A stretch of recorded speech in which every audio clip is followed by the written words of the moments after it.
Um fato científico é que os hormônios do estresse regulam negativamente os genes e criam doenças a longo prazo nos seres humanos. Devido ao tamanho do neocórtex, podemos ativar a resposta ao estresse apenas através do pensamento. Podemos pensar em nossos problemas e ativar essas substâncias químicas, o que significa que nossos pensamentos podem nos deixar doentes.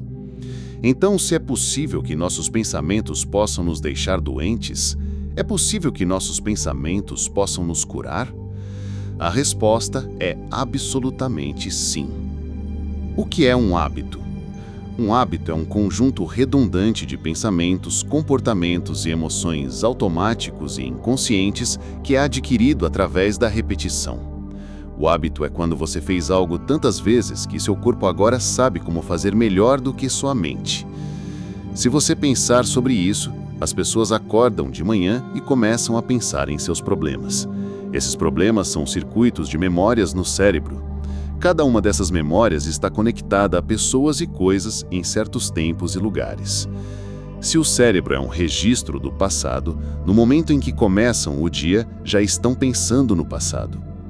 Cada uma dessas memórias tem uma emoção.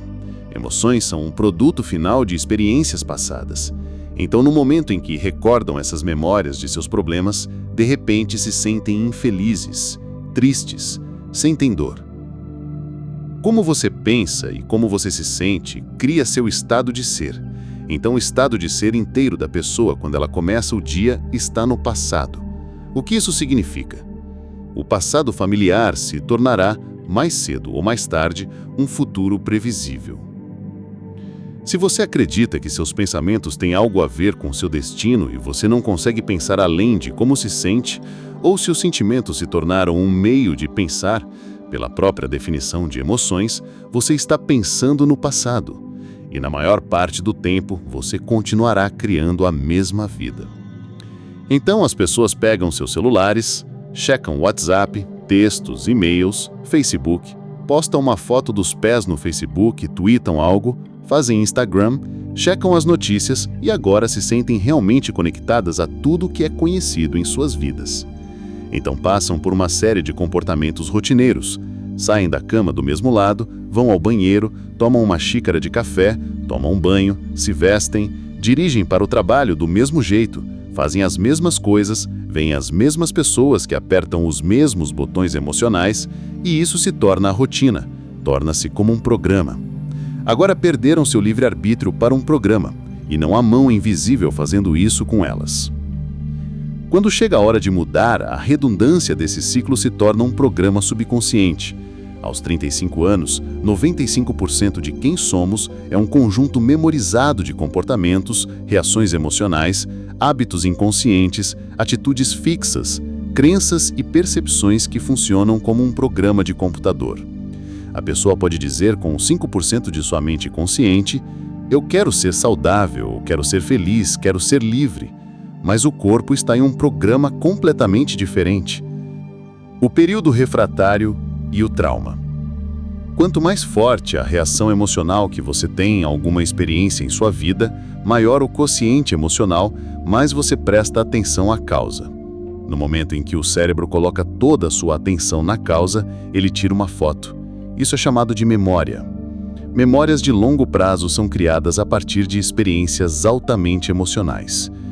O que acontece então é que as pessoas pensam neurologicamente dentro do circuito dessa experiência e sentem quimicamente nos limites dessas emoções. Quando você tem uma reação emocional a alguém ou alguma coisa, a maioria das pessoas pensa que não pode controlar sua reação emocional. Acontece que, se você permitir que essa reação emocional, chamada período refratário, dure por horas ou dias, isso é chamado de humor. Se alguém pergunta, o que há com você? Você responde, estou de mau humor. Por que está de mau humor? Bem, aconteceu essa coisa comigo 5 dias atrás e estou tendo uma longa reação emocional.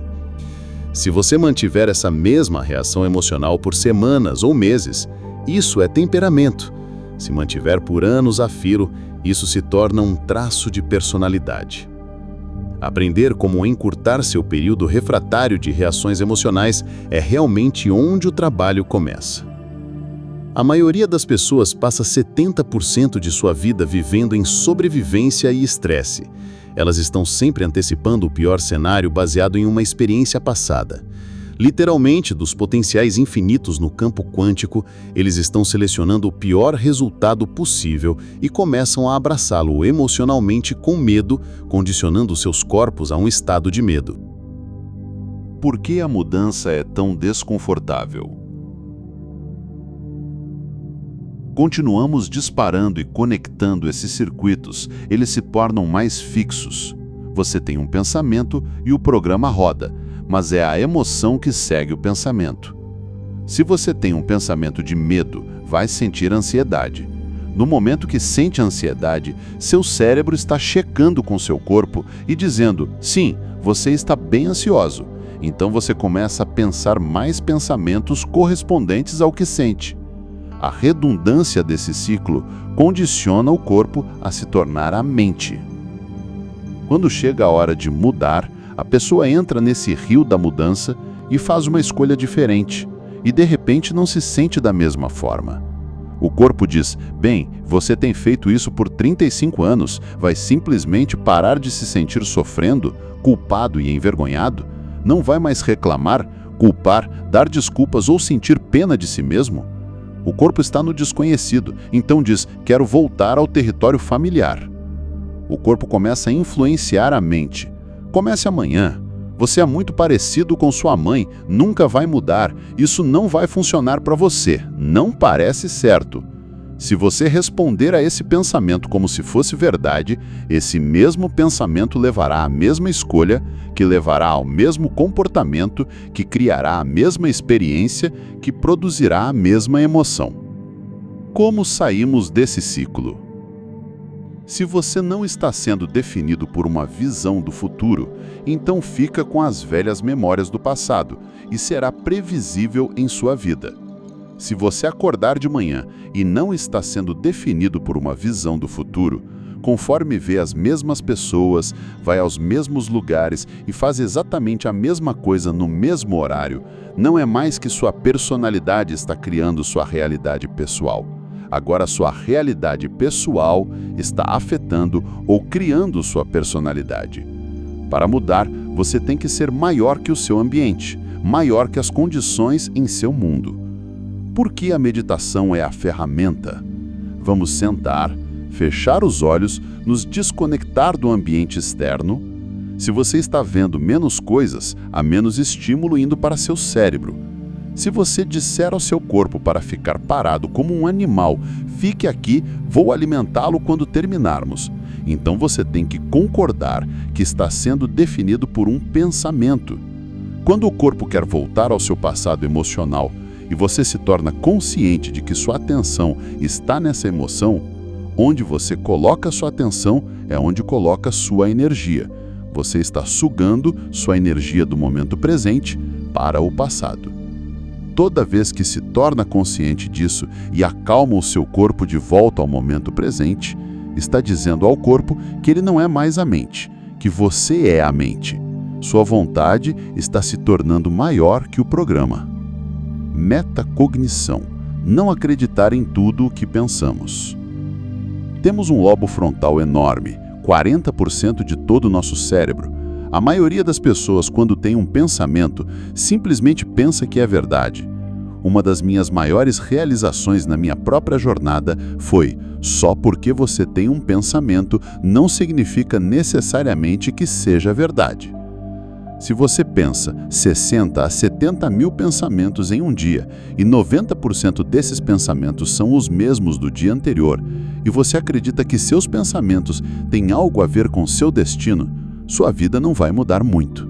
O mesmo pensamento leva à mesma escolha, a mesma escolha leva ao mesmo comportamento, o mesmo comportamento cria a mesma experiência e a mesma experiência produz a mesma emoção. O ato de se tornar consciente desse processo, começar a se tornar mais consciente de como você pensa, age e se sente, é chamado de metacognição. Por que isso é importante? Porque quanto mais consciente você se tornar desses estados inconscientes de mente e corpo, menos provável você ficará inconsciente durante o dia, e aquele pensamento não passará despercebido por sua consciência. O perigo dos insights sem ação. É um perigo porque as pessoas voltam à mediocridade e usam o insight para se desculpar de dar um salto. Dirão que sim, tem um desequilíbrio químico no cérebro, ou meu pai era muito dominador, perfeccionista, é por isso que eu sou assim. O insight está, na verdade, dando permissão para permanecerem limitadas. Dirão que realmente querem superar sua ansiedade, mas se tirássemos seu ex-marido da equação completamente, você ainda teria que fazer essas mudanças. Quando o inimigo da pessoa morre ou algo muda em suas vidas, elas encontrarão outra pessoa para odiar. É assim que funcionamos como seres humanos. Simplesmente deslizamos outra razão para sentir essas emoções. Sobrevivência versus criação, emoções e saúde. Vamos falar em termos de sobrevivência versus criação. 70% do tempo as pessoas vivem em estresse, e viver em estresse é viver em sobrevivência. Todos os organismos na natureza podem tolerar estresse de curto prazo. Um cervo sendo perseguido por coiotes, quando escapa, volta a pastar e o evento acabou. A definição de estresse é quando seu cérebro e corpo são tirados do equilíbrio, da homeostase. A resposta ao estresse é o que o corpo faz inatamente para se retornar à ordem. Mas e se não for um predador esperando por você fora da caverna, mas seu colega de trabalho sentado bem ao seu lado?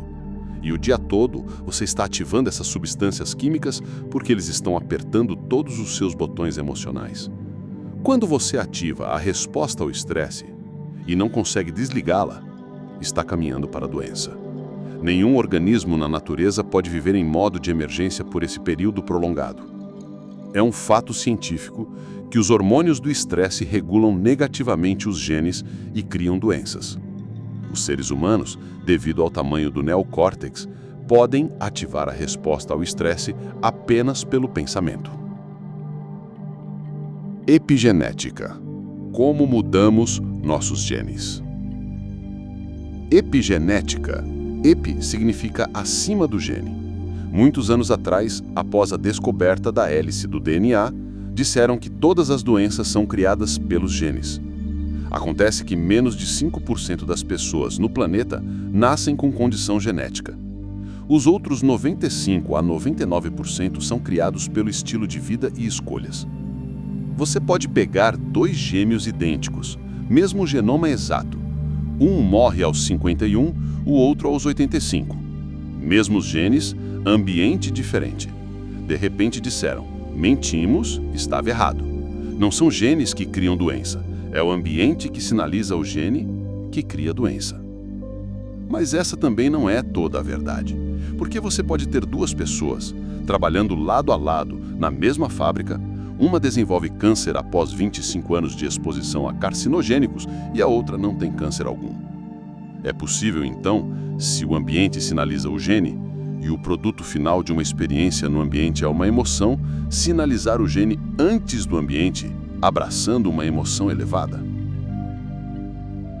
Fizemos pesquisa sobre isso. Medimos 7.500 expressões genéticas diferentes em um grupo de pessoas em um evento avançado de 4 dias.